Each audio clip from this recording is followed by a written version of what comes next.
Olá, muito boa noite para você de casa, seja muito bem-vindo, bem-vinda. Começa agora o nosso encontro, de todos os dias. Olha só, teve até uma noite aqui no nosso Conexão ND que a gente discutiu bastante sobre o suicídio, as causas e as consequências, principalmente para a família. E como teve bastante repercussão esse assunto, a gente decidiu fazer hoje um programa especial sobre depressão e, claro, os principais tipos de terapia que estão disponíveis hoje, para tratar e, quem sabe, até para curar a depressão. Então, se você conhece alguém que sofre com depressão ou se você mesmo já sofre aí com essa doença há algum tempo, fique com a gente. Eu sou Alexandre Mendonça e esse é o Conexão ND, sempre um assunto especial para você.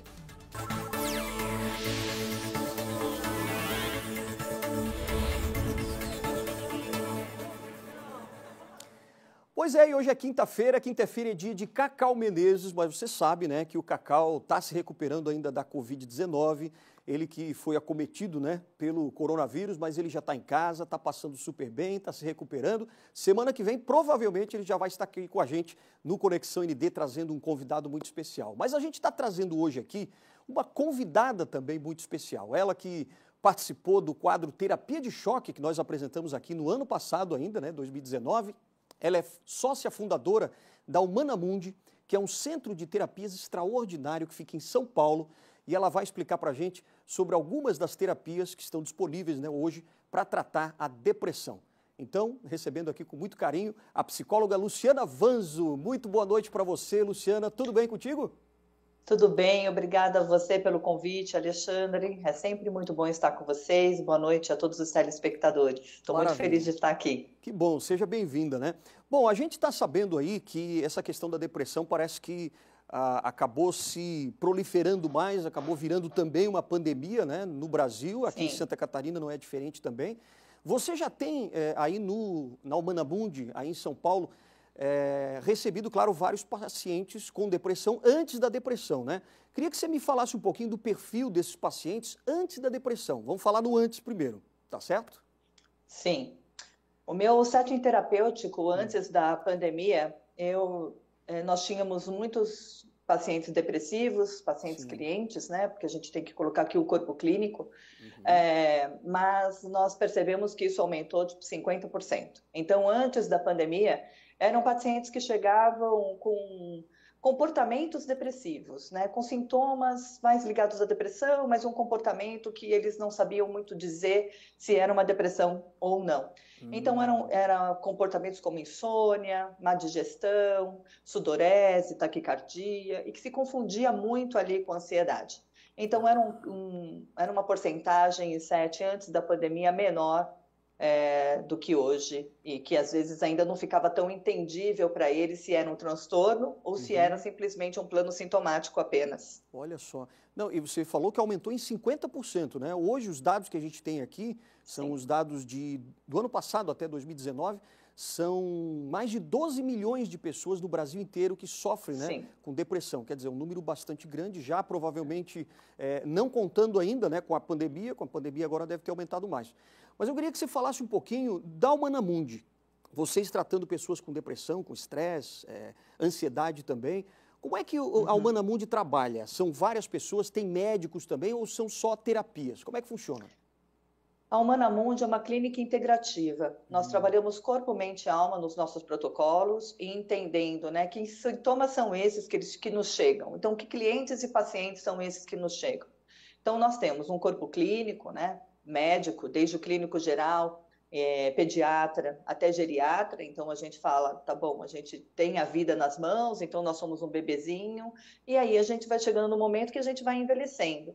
Então, a gente tem esse cuidado integrativo de estabelecer nascimento, a morte, como que a gente pode ter uma qualidade de vida melhor, e entender, ser compreensivo e consciente de tudo isso. Então, a Humanamundi trabalha no protocolo integrativo, utilizando as práticas integrativas complementares, que hoje são 29 práticas. Então, desde 2006, essas práticas elas foram sendo usadas, inclusive, por laboratórios de hospitais renovados, extremamente importantes. Aqui em São Paulo, nós temos o servidor público, que eles têm um laboratório muito importante de práticas integrativas complementares, e que, dentre elas, estão ali, acupuntura, aromaterapia, constelação familiar, fitoterapia, dança-terapia, E isso é muito bacana. Até a questão do reiki, que é uma imposição de energia com as mãos e que tem um laboratório realmente muito bacana em grandes hospitais. Então, essa energia trocada, né, essa cura proporcionada quando a gente pega a quarta força da psicologia, que é transpessoal, entendendo que essa conexão com a fé e essa espiritualidade, ela precisa ser integrada para que esse ser humano ele possa realmente se sentir com bem-estar, né? Porque a gente não fala de cura, a gente fala de saúde, autoconsciência e bem-estar. Então, elas são totalmente importantes. E a Humana Mundi é uma clínica que foi desenhada, o DNA dela tem esse protocolo, com profissionais extremamente interessantes, porque eles também vêm com o DNA Humana Mundi, que aí já é nato, né? A gente fala que a gente nasce com isso. Por quê? Porque a gente tem que trabalhar essa questão de inclusão. Então, precisamos trabalhar essa questão de preconceitos, inclusive com algumas terapêuticas. Entendi. Agora, quando você fala que é integrativo, significa que é multidisciplinar, quer dizer, são vários profissionais atuando na mesma pessoa, na mesma patologia, digamos assim. Isso. Então, por exemplo, uma pessoa que chega em depressão, se ela vem encaminhada por um médico psiquiatra, né, que ele vem com um CID, nós vamos entender como que esse médico ele abordou e o que ele percebeu ali nesse paciente. Então, o que acontece? Esse paciente ele vai vir com um CID de depressão ou um CID misto de ansiedade e depressão. Nós reunimos o nosso corpo clínico e a gente vai entender, junto com esse psiquiatra, o que ele percebeu ali enquanto em sintomatologia. Inclusive, até se esse paciente ele está medicado. Né? Porque se ele estiver medicado, a gente vai entendendo aqui que tem esse plano, essa nuvem, né, que ela abaixa, e a gente entra e faz com que ele consiga ter consciência e enxergar o que tem além disso. Né? Como que eu posso perceber que, de repente, esse medo não é meu, que essa angústia não é minha? Como que eu posso perceber que essa insônia tem ali uma causa, que às vezes não é figura, mas é fundo, tem um plano sintomático e muitas vezes de efeito colateral, ou da medicação, ou até de crenças limitantes, né, que ele vem trazendo ao longo do tempo. E aí a gente monta, por exemplo, junto com a psiquiatria, a gente vai trabalhar crenças limitantes, nós vamos trabalhar essa questão de fadiga, né, o que esse corpo sente, e aí a gente pode trabalhar desde o corpo clínico com um clínico geral, com o médico do esporte, por exemplo, porque a gente precisa impulsioná-lo à prática do esporte, porque o esporte vai trazer esse benefício de bem-estar e ele vai sentir com que ele vai querer sair da cama, né? Como horta, como arte-terapia para projeção realmente desses sintomas, desses medos, dessas angústias, e como plano de fundo, que é o acolhimento, até na constelação familiar, quando a gente vai devolvendo o que não é da gente e a gente vai se colocando no sistema familiar no nosso lugar. Porque muitas vezes os clientes chegam na posição do pai e ele é o filho, por exemplo. Então, como que a gente vai colocando, né, essa persona nos lugares e a gente vai entendendo junto com esse cliente o que ele sente e o que ele vai resgatando de toda a sua história. Entendi. Porque é um resgate de história. Certo. Agora, assim, ó, nessa pandemia, né, quando começou lá em março e tal, você disse que aumentou em 50% a procura. Qual é o perfil hoje das pessoas que procuraram a clínica por causa da depressão? Qual seria o motivo, por exemplo, que eles apresentaram? O motivo que eles apresentaram foi realmente essa questão do isolamento social. Então, eu me isolo socialmente, eu tenho que aprender a conviver com uma comunidade chamada família, onde, né, a escola, o trabalho, muitas vezes me tirava daquela zona de conforto familiar, que antes é aquele colinho que acolhe. Só que, quando nós estamos nessa comunidade, a gente vai percebendo que cada um ali tem um papel. E os nãos, eles são ditos. Ou aqueles que não estão acostumados a dizer não, não conseguem colocar um limite, por exemplo. E aí o que acontece? A intolerância. A intolerância, ela chega muito forte, é muito presente. E aí o que vem enquanto sintomatologia? O sono. Então ele não dorme bem. Aí vai começar a se automedicar. E aí tem ali uma questão muito grave da automedicação, porque eles vão tomando, né, medicações fortes para dormir, que não tem não é essa aplicabilidade da medicação, mas começam a se automedicar e o aparelho digestório todo vai virando num looping. E aí o que acontece? Ele chega para a gente realmente num quadro mais depressivo, que é o quê? O choro constante, inapetência, uma questão da autoimagem, então ele não consegue mais perceber aquele corpo como dele, ele vai querer se separar, porque ele entende que, de repente, ele se casou errado, e aí ele vai começar a perceber o filho de outra forma, principalmente quando esse filho começa a regredir. Por quê? Porque falta alguma coisa ali, eu não tenho mais conexão social. O vídeo também nos causa desconforto. E como que a gente faz isso? Né? E esses pais se sentindo cada vez mais incapazes porque no homeschooling ele não consegue dar conta, né? De abraçar e ouvir esse filho, e esses professores ao mesmo tempo, esse corpo, eles estão com medo, eles não sabem o que fazer, né? Porque está distante. Então, essa falta realmente de contato, ela nos trouxe bastante pacientes com estados depressivos. Então, Aqueles pacientes que... Pode falar. Não, então, o que você está dizendo é que essas pessoas, por exemplo, desencadearam a depressão durante a pandemia, não apresentaram, por exemplo, novos sintomas por causa de uma depressão já estabelecida. Não. Olha só. Aqueles que tinham uma depressão crônica, que já tinha, né, um CID, né? Um quadro depressivo, o que aconteceu com essa cronicidade? Claro, ela aumentou.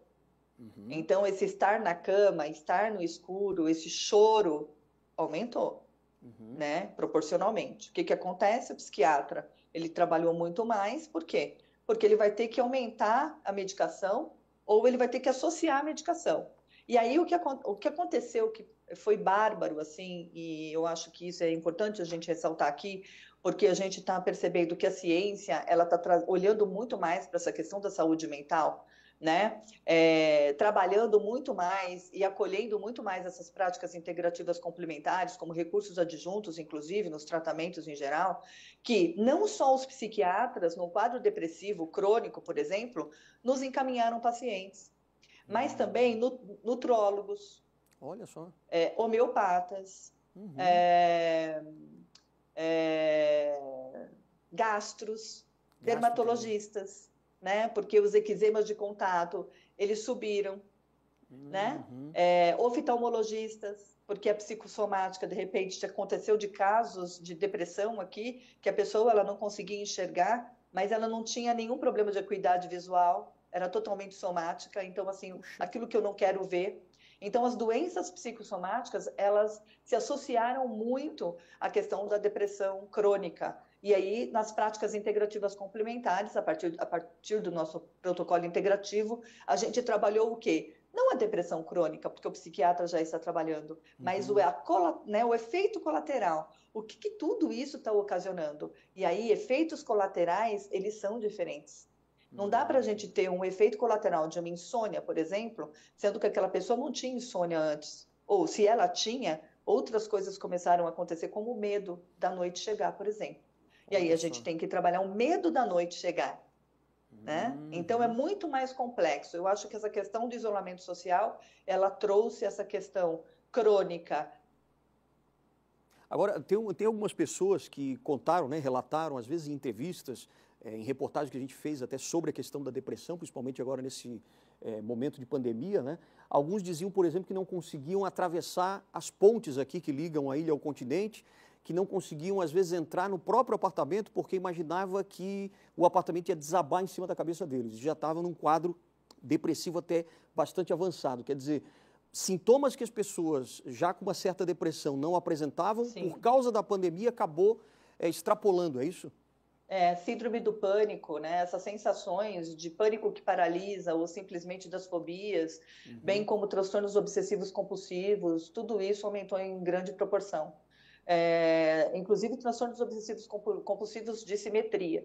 O que acontece com a pandemia, né? Com esse isolamento social? A pessoa ela não tem mais o controle nas mãos. Então, se eu não tenho o controle nas mãos, eu estou em descontrole, como que eu faço para me organizar? Como que eu faço para organizar a questão da psicoeducação mesmo, né? Essa questão mais neuroplástica de falar assim, caramba, o que estava acontecendo agora? O que está acontecendo e que eu não tenho mais nas minhas mãos? Então, a falta de controle faz muitas vezes as pessoas não quererem atravessar a ponte, porque eu não sei onde vai dar, né? Eu não quero entrar no meu apartamento porque, de repente, ele sim pode cair, né? Por quê? Porque eu não sei o que vai acontecer no futuro. Então, quando a gente fala em depressão, a gente está falando lá, né, dessas imagens do passado, aquilo que a gente viveu, nessas crenças limitantes, né, essas questões de paradigmas que precisam ser rompidos, essa questão de cristalização de ego que precisa ser olhado.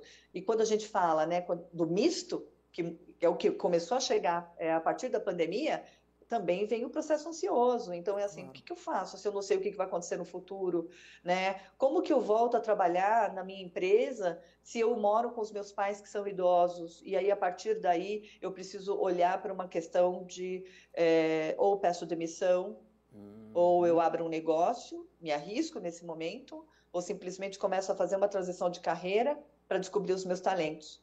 Então, quando a gente vai lá para a ansiedade, no consultório, aí sim, aumentou, eu acho que 60% ou mais de pacientes com ansiedade. E aí, transtornos ansiosos de fato. Quando tem um transtorno obsessivo-compulsivo, de simetria ou de comida, e aí essas patologias mais graves associadas ao corpo que ele não reconhece mais. Claro. Né? Agora eu queria entender um pouquinho, Luciana, dessas terapias que vocês realizam, né? Aí na Humanamundi em São Paulo. Quero saber Sim. também quais são os planos da Humanamundi daqui para frente. Se por um acaso vocês estão pensando em montar uma clínica dessa em Florianópolis, aqui em Santa Catarina, mas isso já a gente vai conversar depois do intervalo, tá certo, Luciana? Fica por aí. Daqui a pouquinho a gente volta então com o nosso Conexão ND, falando, claro, sobre terapias alternativas, né, para tratar a depressão. Se você não conhece, vai conhecer daqui a pouquinho, depois do intervalo.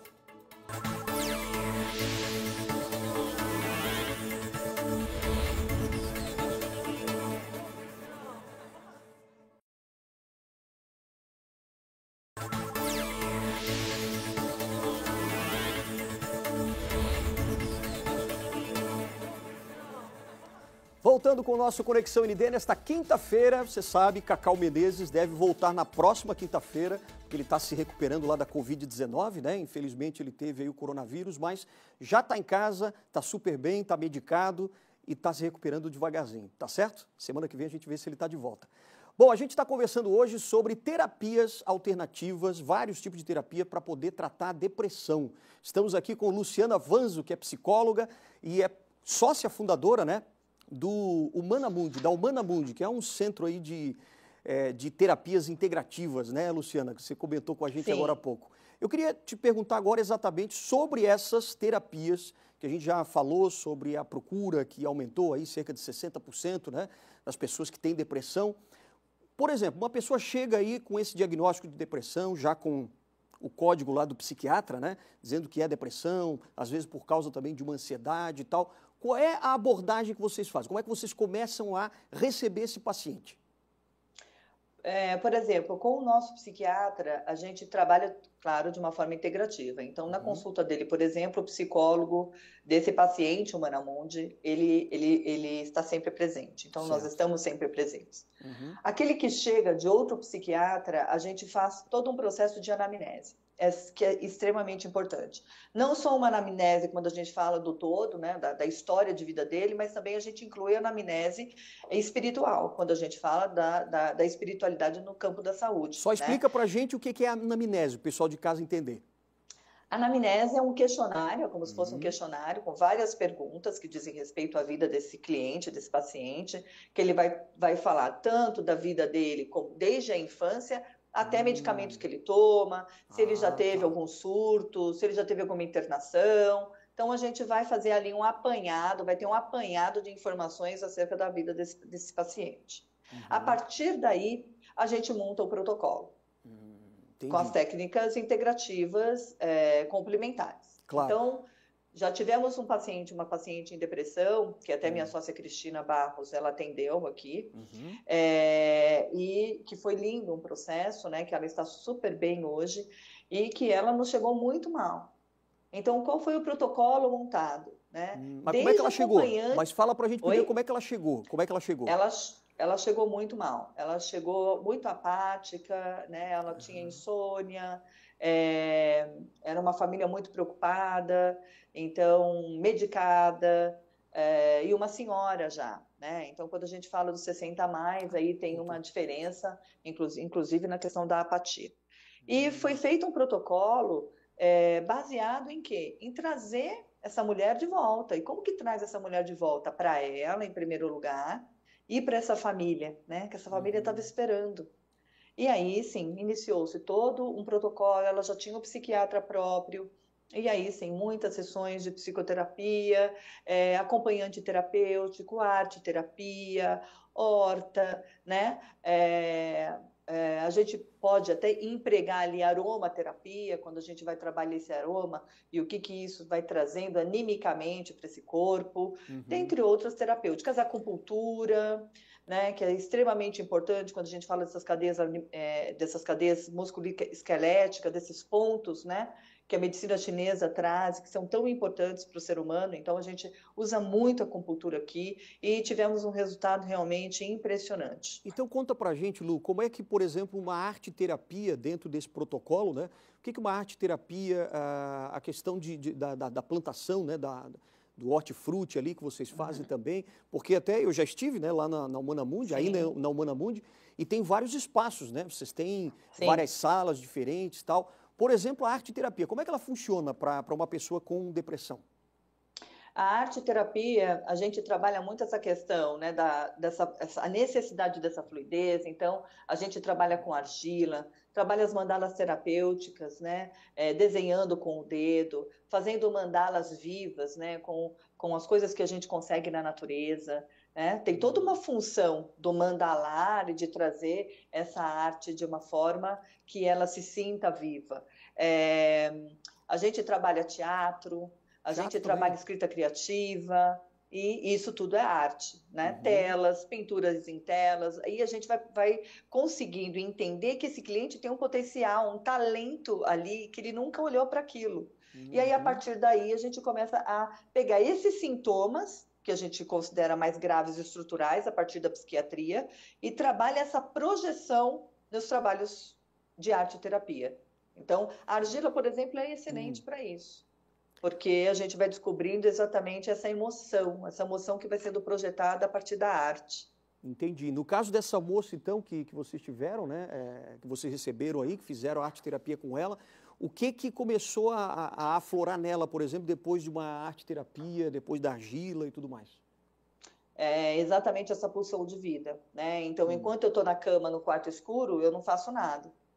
Aí, a partir da arte, a partir daquilo que é vivo, a partir dessa horta que eu venho, que eu rego, que eu dou conta, que eu cuido, né? Que eu entendo que esse ciclo de vida, de morte e vida, é super importante. Aí eu saio dessa cama, porque eu quero viver, eu quero ver as cores da vida, né? Então, a arte traz isso. O poder de nós percebermos que o nosso cérebro tem cores, e que a gente volta a entrar em contato com esse mundo colorido, com esse mundo que esquenta o coração, com esse mundo que acalma. E aí, a partir daí, vai para onde? Muitas vezes vai até para a comida, porque cozinhar é uma alquimia.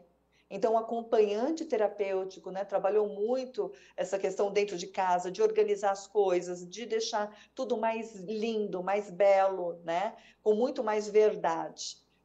E aí ela foi indo, e é claro, e as portas e as janelas foram se abrindo literalmente, né? Então o sol já entrava, a claridade já entrava, o ar já entrava, já existia essa troca, né? Porque a depressão, ela é essa clausura emocional. Então a gente fica muito quietinho ali, muito enclausurado.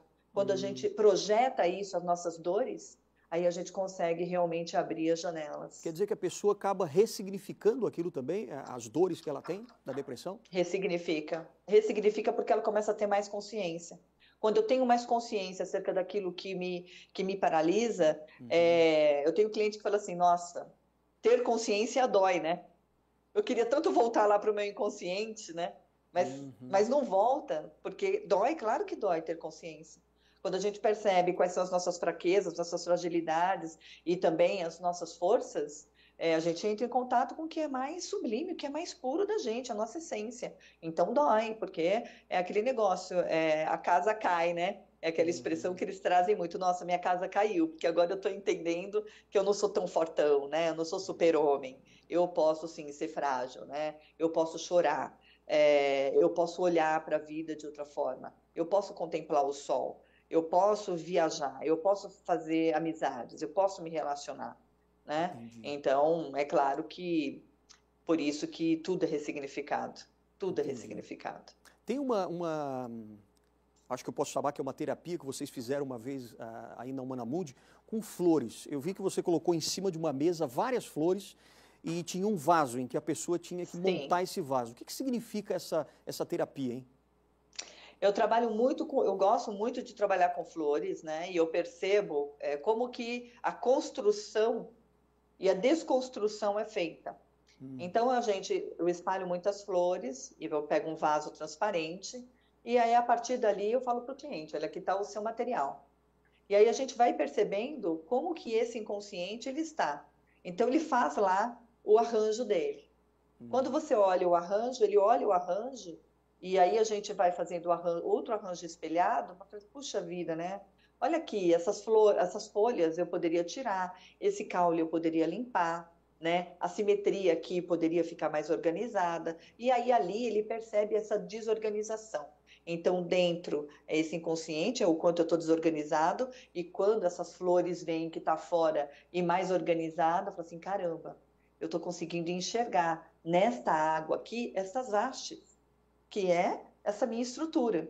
Se eu não limpo isso, eu não consigo. Não adianta eu pegar todas aquelas flores que vieram do mercado de flores e tuchar num vaso. Eles percebem a importância de organizar essa mente, de organizar esse pensamento. Então, a terapia floral ela é extremamente interessante e importante, e a gente coloca isso em determinados passos do processo terapêutico. Luciana, para a gente encerrar, que o nosso tempo está acabando, eu gostaria que você dissesse para a gente, então, o que uma pessoa precisa fazer para curar uma depressão, se é possível curar a depressão, na sua opinião? A gente não fala em cura, a gente fala em saúde e bem-estar, né? O que é necessário? Pedir ajuda. A gente precisa pedir ajuda, né? Eu acho que, inclusive, nós só não aumentaram a procura, só não aumentou a procura porque as pessoas ainda não pedem ajuda. E quando pedem ajuda, aí vai para uma internação quando a gente fala de um transtorno depressivo de grau maior, infelizmente.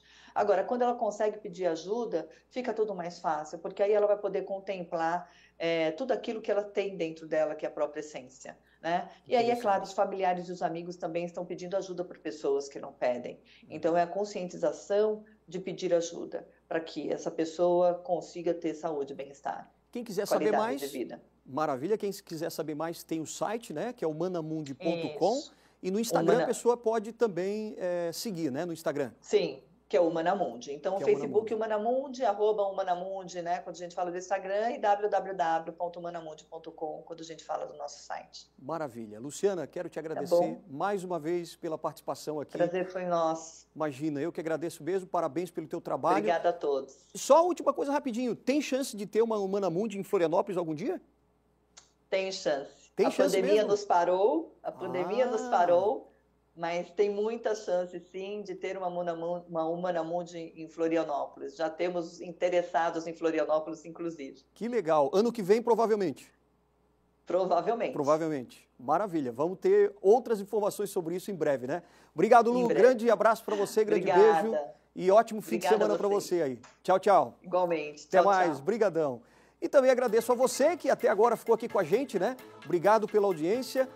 Amanhã vai estar com a gente Rafael Polito, trazendo especialista em segurança pública Benê Barbosa, que a criminalidade diminuiu mesmo, hein? Mesmo com a venda de armas aí de fogo. Então você não pode perder. Grande abraço para você e até amanhã.